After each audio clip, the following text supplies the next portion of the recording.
गुलपुर आज़ाद कश्मीर का ये डैम, इस डैम का भी कोई नाम रखा है कि नहीं? Gulpur hydro power project. Gulpur hydro project. माशाल्लाह। ये तो लेकिन ये सारा नवाज़ शरीफ पे क्रेडिट जाता है। नवाज़ शरीफ ने जिस दिन इफ्तिताह किया था उस दिन मैं गालिबन गडियाल आया हुआ था और फिर लाइव पाकिस्तान टेलीविज़न पे देख रहा था नवाज़ शरीफ जो ना इधर इफ्तिताह कर रहे थे इसका। ठीक है, हर हुकूमत अपना अपना खाती भी है, उसको लूटती भी है, लेकिन काम तरक्याती भी तो होते हैं।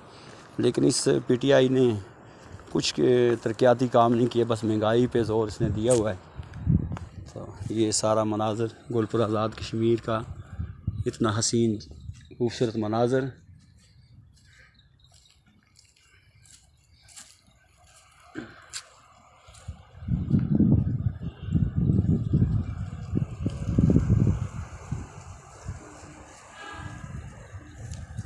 ये मेरे मामू का साथ ही घर है और नीचे ये डैम बना हुई है, सामने ऊपर मेरे मामू जान का घर है। और ये सारा देखिए